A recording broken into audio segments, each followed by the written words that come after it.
All right, everybody. Welcome to another edition of All Things MSP, Friday edition. This one, let's see. We'll say it's sponsored by Dalmore Whiskey, Dalmore Distillers, even though they're actually not sponsoring this. But that is my Friday afternoon libation here. Thank you for joining us. Really do appreciate it.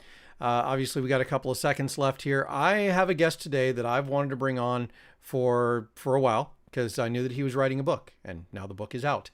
And it's something very near and dear to my heart, and especially something that I think applies to MSPs a lot, and that is processes, because you can't scale without processes. And actually going to ask him a question here in a few minutes once we bring him on the line here, about something that I think is rather interesting, something really cute that I found in the book, because it definitely applied to me when I was an MSP. So that's coming up. And I have 0 seconds on the clock. So let's roll the intro.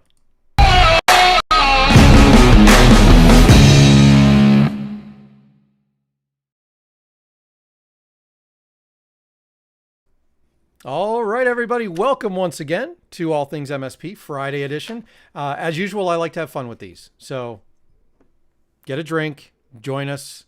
We're going to have some fun today. With me today, I have a friend of mine, an author, also president, CEO, whatever, head honcho over at Eureka Process. He's also written a book on processes, and that's what we're going to talk about today. So if you guys haven't seen it yet, let me go ahead and put this up real quick. This is the book, Process and the Other P Word by Alan Edwards. So, if you like what you hear today, make sure you go pick up this book. I don't think it's going to break anybody's bank here at $6.95. And I think he's got an announcement to actually give us about another edition of this book, another version of this book that might be available soon. So without further ado, let me unmute him, because that's important. And here he is, Mr. Alan Edwards. Let's see, I have an applause button here somewhere. There we go. All right, Alan. So obviously you and I have gotten to, see each other on the road quite a bit this year, especially at Channel Pro. And so I've kind of gotten to talk to you intermittently as this kind of book journey has progressed throughout the year, which has been really fun to watch, by the way. And I did, read the book. I wasn't, I did in preparation for this. And of course, because you are a friend, I did read it. I still have to have you sign it, by the way, because somehow we missed out on that last time. See you in 2 weeks. Yep, I will be there. All right. So tell me a little bit about yourself so that we can get the audience acquainted. And then, we'll kind of dive into this bevy of questions that I have for you. Yeah. First of all, speaking of bevies, I was not aware this is a drinking party, or I would have practiced beforehand. Maybe next time. So I was like many of you. I was born wet, naked, and unable to walk or talk. I did overcome most of those things, and to be the person I am today. Started in IT professionally in 1994. I promise I started young. I'm not that old. And started my own IT business in 2002, sold it in 2011, led 2 other IT firms, and we had some success there before I went on a short walkabout in Mexico we'll talk about one day. And journey of self-discovery, and I got called back into IT, and I realized that I was answering the same questions over and over again with some of the same answers. And that's what really began Eureka Process. Like, wait a minute. I've done this 3 times before. This is now the 4th time, and there's not a whole lot changing to the root of what's going on here. So I began to document and process these things and find the right package to, as Robin Robbins would say, can and spam, how this works. And that's me. Awesome. So you started Eureka Process, to help other MSPs. And I really think you put it well here. And I'm going to ask you because I know how I feel about this. So this is kind of a loaded question. Describe what you mean by the stage feelings of firefighting and babysitting, because it's Uh, extremely relevant to me, and I know that there are other MSPs who are going to watch this who are in that same stage right now and have those same feelings. So what does that look like in your experience? How have other MSPs described it to you? Uh, it's really funny. Like when I have the fortunateness to give my sales presentation to somebody, a prospect who's interested, I listen intently. We do the whole sales call, but when it's my turn to present, one of the very first slides I show is, "Hey, I made this slide ahead of time before I talked to you, and half the stuff you said is already on the slide." So you're not alone. And that feeling of firefighting and babysitting was always chief among them. And if I may be so vulgar, I've even heard the phrase, "I'm tired of babysitting these effing morons." It's we're technicians, right? And you know what? As a technician who started your own business, you're probably even a people person. That rare combination. That's why you started your own business.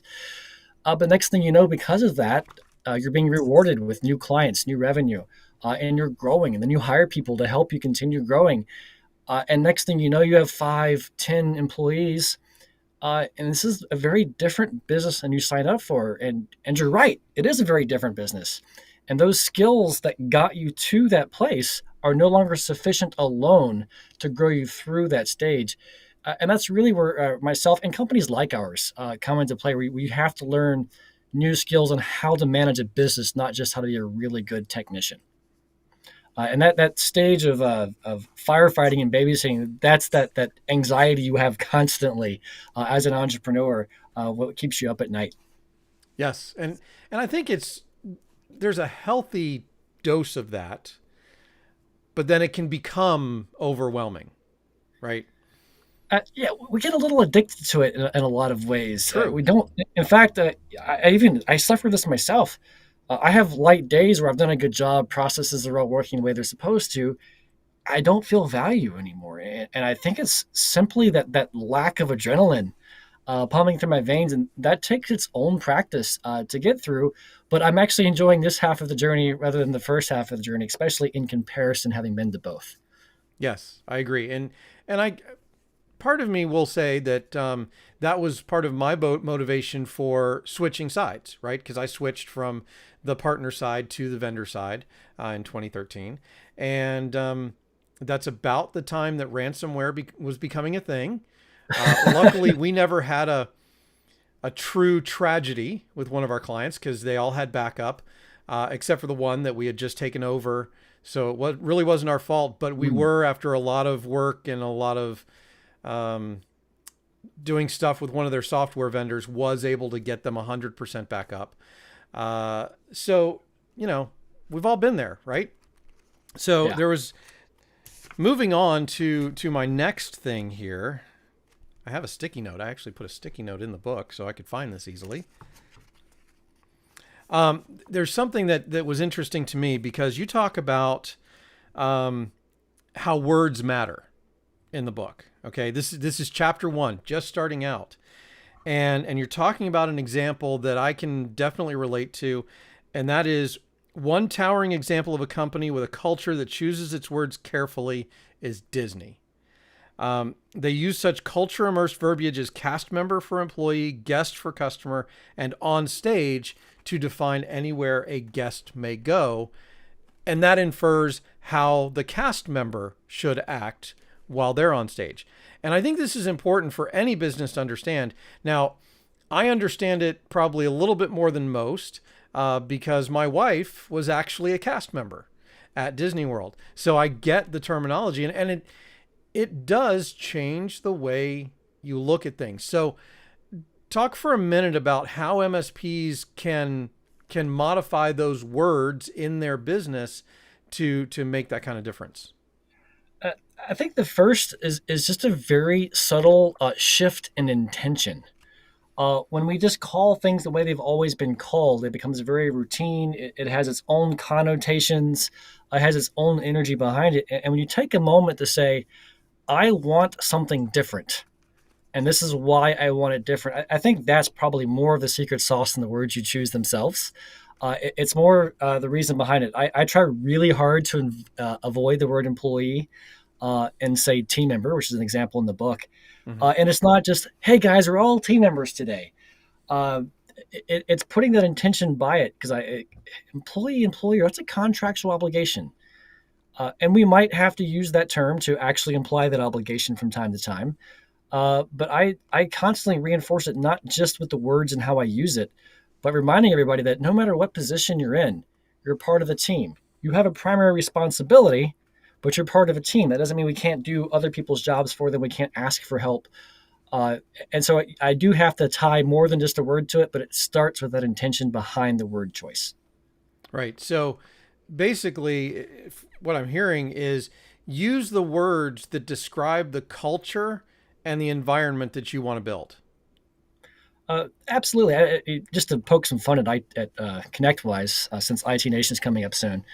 I remember the year they announced all the renamings, all the rebrandings, and you could feel how bristly the air was with all of their team trying to use the right words, and it was pretty obvious that there was some stern statements made behind the scenes about getting this right. I just really wish they would have come out instead with the why. I never heard a really good explanation of why, except for unified. Um, uh, so if I would have heard that, I would have been far better off than just saying, "Hey, change the words." Yeah, exactly. Simon Sinek, start with why. Ooh, that might have been the year I got the book I, from IT Nation. Simon Sinek, if you haven't read him, well, I know you probably have. But yeah, great reads, all of his books. So there's another concept in your book that you point out that I want you to describe for me a little bit. And that is the difference between an accountability chart and an organizational chart. Because I think that's an Uh, interesting difference. yeah, also subtle. And there's been plenty of books written that also address some of these differences. But I'm going to go back to the first answer as well, which was it's really the intention behind it that matters more than the word change. Uh, in org chart, most of us are familiar with that. President at the top or CEO, and then all that. Can I use bad language here? Or are we censored? Probably I not, because I hesitated. don't think I flipped that switch All on right. Restream. So all the stuff rolls downhill in an org chart, right? Manager at the top, maybe some middle managers in the bottom, and the peons at the bottom. Uh, and an accountability chart visually is quite similar, even though I love to flip it upside down sometimes, because I really feel like responsibility, not stuff, should roll back up. Anytime I find somebody who's trying to do a culture of process and they're stressed and they can't figure out what's going on, it's almost always because of a problem down below, not a problem up above. Maybe somebody hasn't been educated or trained on the topic. Maybe they do actually have a bad apple that they have to take care of. But with an accountability chart, you have to select very clear roles. What is this person responsible for? And if that responsibility isn't getting taken care of, it becomes the responsibility of the person above them. So things roll back up. Uh, there's a lot of layers to this. So if I can get just a second deeper than I get to in the book, which is, you have the accountability chart, and you might be in one or two different boxes on that chart with your list of 3 to 5 key roles. I know you do 100 things, 3 to 5 key roles that you do sitting in that box. Uh, and then I end up linking that to a document, which is your job description. And that job description is 2 to 3 sentences. That's it, of what this role is responsible for, 2 to 3 key processes, and 2 to 3 key performance indicators. Because that's really all you should be managing to. All the rest are just details. And so often we get way bogged into the details.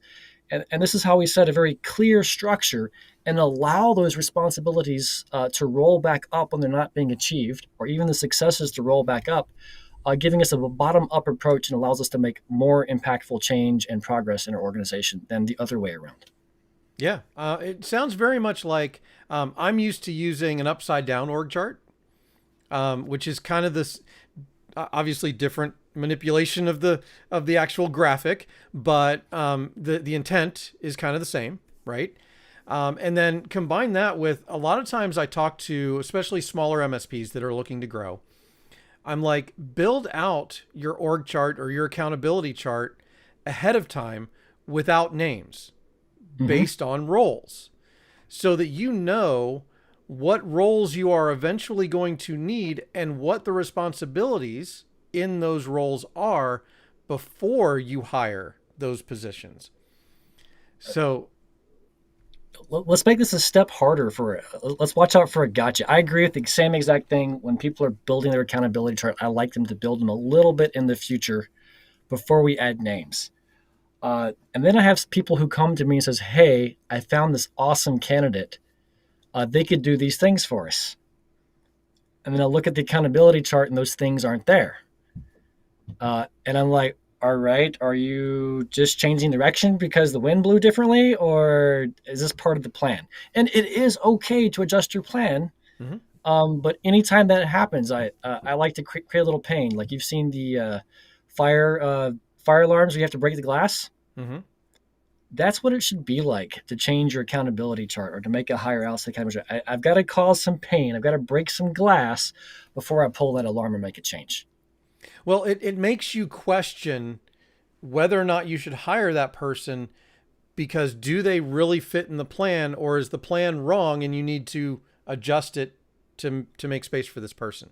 So it gives you the opportunity to ask the right questions at the right time to make sure you're moving the business in the direction you want to.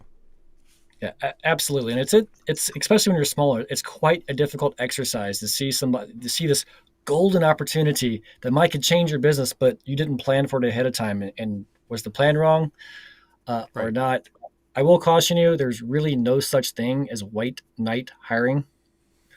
Nobody's going to rush in shining armor and save the business because you hired the right person. That almost never happens. Right.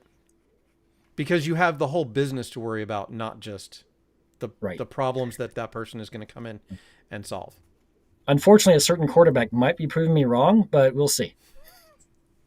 Well, that's football, not being an MSP. So there are slight differences. Barely. All right. So the next thing that I want to get into, because this is a fairly significant part of the book, and I think it's an important one, and that is what you call leaky bucket syndrome, which I think Oh, is a it's great way to put it, by the way. So just to kind of tee this up, what is leaky bucket syndrome, and why is it a problem? yeah, I love to introduce it as LBS because it sounds like a terrible illness, which it is. It's a terrible illness that affects trillions of Earthlings, and by trillions, if you do the math, yes, I mean everybody. This is humans. This is what happens to humans, and the concept simply is that no matter what I tell you, no matter what your intentions, no matter how well you're listening, you are not going to retain 100% of what I told you. Now, imagine onboarding a new team member. And you teach them everything you know, which, first of all, you're going to forget stuff because you have a leaky bucket as well. And you've taught them everything you know, and they're retaining 80% of that, and they're developing some habits on their own. Heck, some of them might be better, but it's definitely different than you expected originally. Uh, and then you keep growing, and they train the next employee. So their 80% is only filling their bucket to 80% of what they put into. So they're down to 60 or less percent. And this phenomenon keeps happening. Plus, your buckets are still leaking. And so next thing you know, you're 3 or 4 employees in, and your business is nothing like you imagined it was supposed to be. Why aren't these people getting the message? And it's we just have to accept this is the way it is. The good news is, if you know about LBS, you can prepare for it. There's a solution. And if I'm telling you you can't plug the hole in the bucket, it can't be done. It's human, and we're not hiring robots yet. What you can do is continually fill the bucket. And that's a big part of what the book is about, is that this is the problem, LBS, and the Yeah. solution is finding repeatable ways to easily fill that bucket. And I think that this is especially important for MSPs and IT service providers in general, because a lot of us started our businesses, and they are unique because of our personalities and because of the way we do things.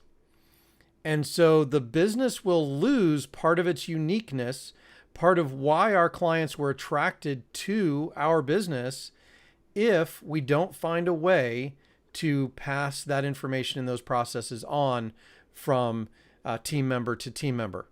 Notice I'm using your words. I'm changing right in front of you.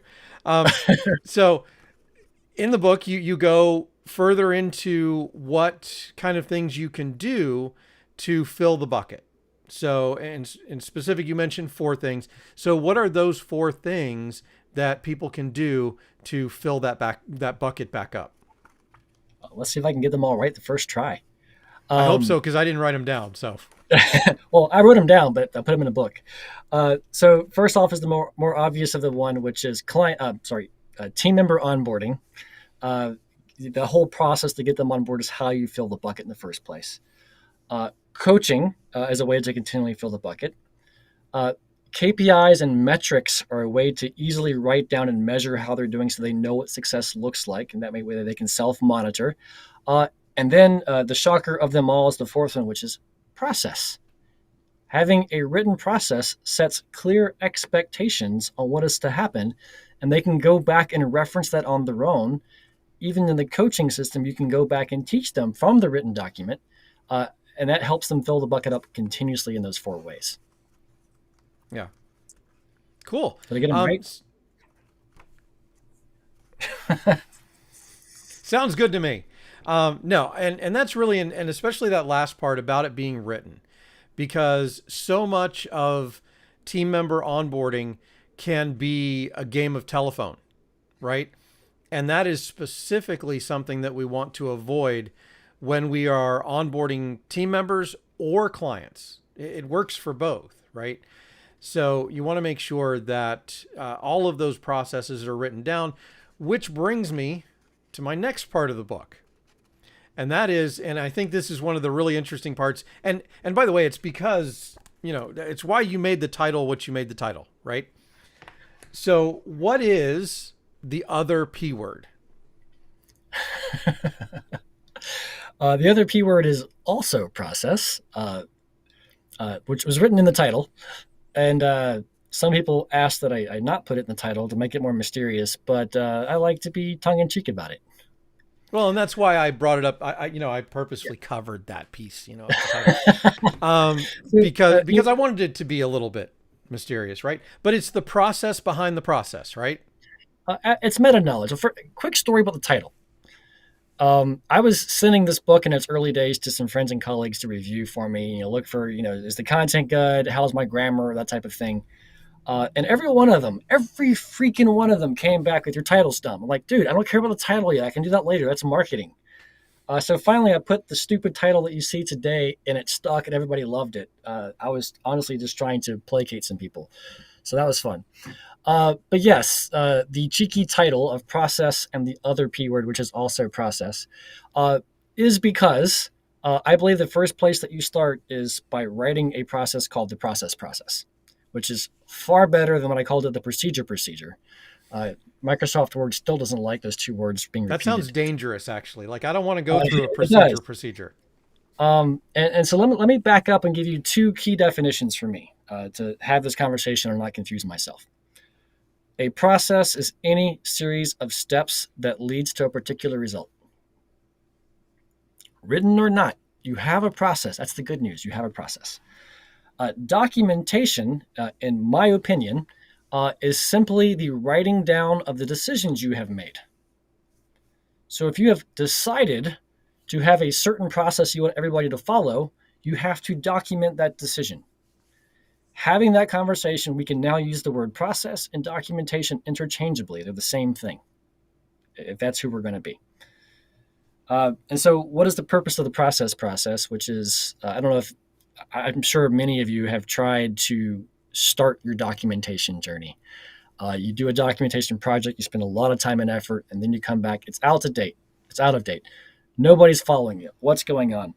And I think that's chiefly because there was no written documentation made on how are we going to document and how are we going to continue to do this. So the process covers the who, what, when, where, why, and how, the 6 interrogatives five W's and an H, remembering elementary school, of documentation. Uh, so all six of those are answered in the book, and there is a template in the back if you want to copy and paste it and fill in your own answers, kind of like Mad Libs. Uh, and it also means, as a spoiler, somebody in your organization gets to be the documentation czar. It's a fun title. People will fight for it. True story, they will. Yeah. It's kind of like head nerd, another great job title that I might have had at some point. So obviously, doing all of this, there has to be a certain culture in the business. So, kind of talk to me about how do you create that culture? Obviously, you do some of the things you just talked about, right? You have to make those definitions of words. You have to make the conscious decision. You have to communicate what this means. But how do you sustain the process culture? Great question, and it's the hardest question, but there are answers. Um, Everything we mentioned, first of all, as hard as it sounds, yes, there's some mental work, but especially because there's templates in the book, it doesn't have to take hours and hours and hours of time to make those initial things happen. What begins to matter is the consistency with which you rely on that documentation, on those processes, and that's where the other techniques come to play. For one, the coaching system. It is yet another process, really designed for managers. And the idea is that you really can't fire anybody for anything unless they violate your core values or they don't follow process. And when they don't follow process or you have an issue, you go talk to that person and you coach them. Uh, and you always coach them to your written process. That's the key. You have to coach them to the written process, not just say, don't do that. I don't like it. But like, hey, we talked about this SOP we wrote a while back. Here it is. And it's a progressive system. It starts out actually quite positive with reminders, coaching, one-on-one retraining before going into the more negative side of like, reprimands and warnings and probations and ultimately termination. But having a system like that, one, brings everybody back to the written process, developing a culture where the process can manage your business for you. And two, it gives everybody an opportunity to succeed, as well as gives you as a manager the confidence that if you do have to terminate somebody, which is quite unfortunate, it gives you the non-emotional data you need to say, yes, this is the right decision. And that's to me one of the biggest points for me, who's had to fire people from time to time. Is like, I know I messed up hiring. Did I mess up coaching? Are my SOPs good? And then finally, I arrived at this conclusion, but I have this documented path that I followed to get there. And so, since I started following that process, I have never had a termination where anybody was surprised. Right. Like, yeah, I knew this was coming. And the other one is got a little more art to it, but there's also some process behind it. And that's having good meetings. I mean, bottom line, you can write processes all day long, and you can even coach one-on-one, which is highly effective. But you've got to get your team involved in the decision-making to write these processes. You've got to talk to them about what the processes are and why they occur. And that part's a little harder for us because we're either, as IT people, we're a little more introverted, or as bosses who have, our livelihood counts in this business, we're very used to saying, do this, do that, get it done. I don't have time to tell you why. But you've got to sell your team on why. In our meetings, I try to make sure everybody's heard. If we come to a unanimous decision a little too quickly, I ask somebody to take the opposite opinion for just a moment, make sure we've heard all the information. This does not mean your business is a democracy, by the way. You have a team of experts. You want to hear their opinion. And even when you decide in an opposite direction of their expert opinion, because you're able to listen to everybody in the room, you've met that human need to be listened to, which means that you care for them as people and as experts, and you've made a decision for which they were in the room to make.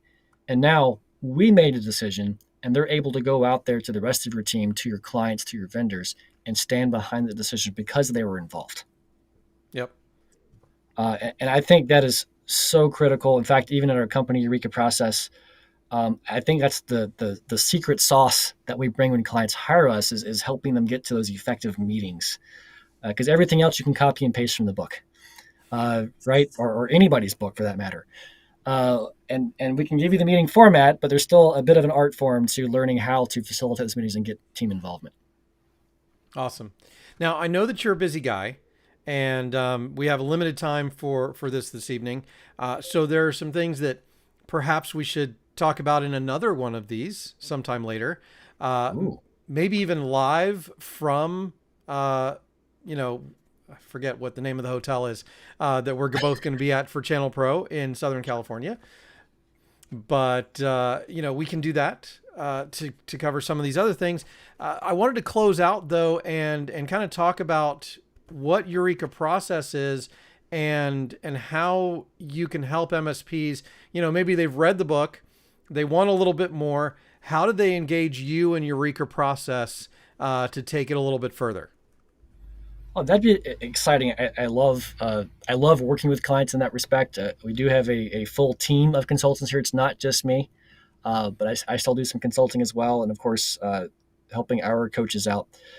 The book is a great place to start for sure. Honestly, we have the book priced to cover cost. It's not like we're trying to like sell books.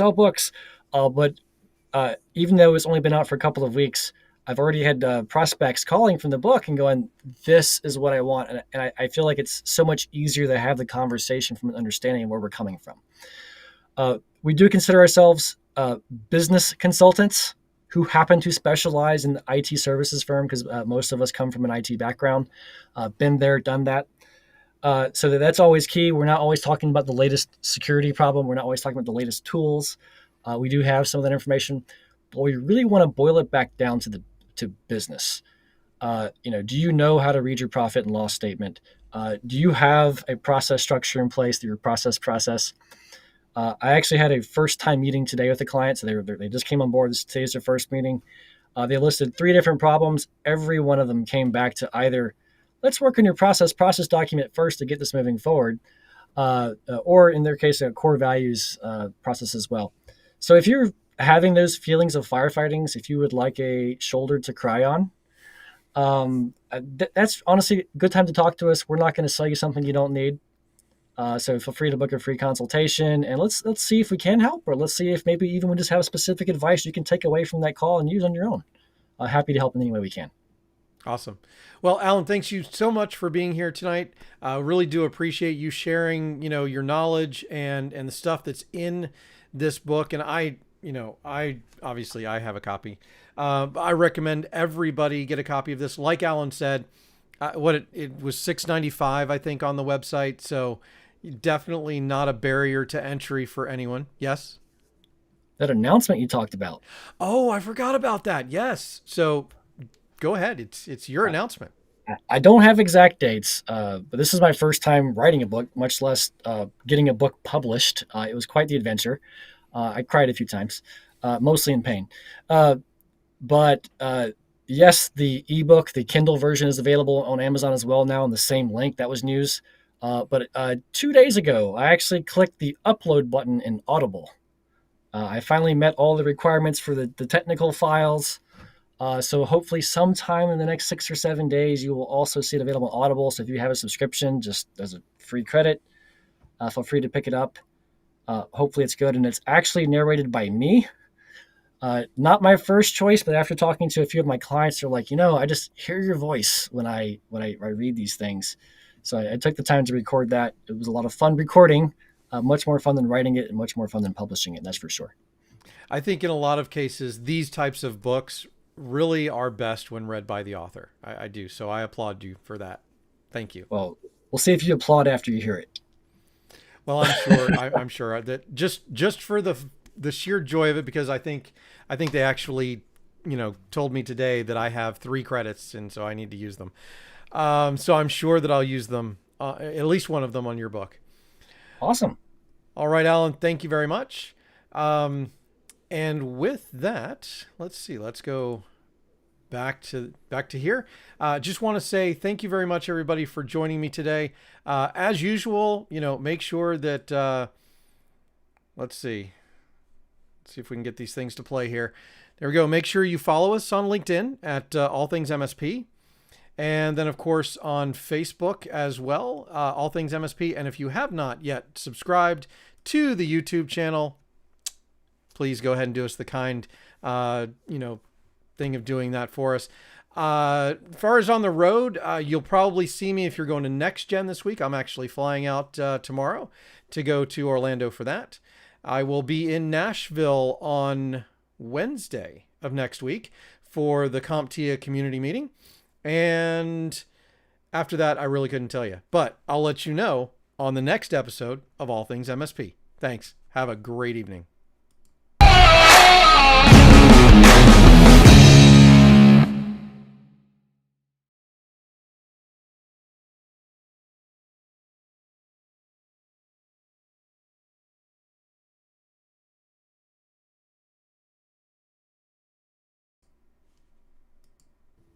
Hey, Alan, you still there?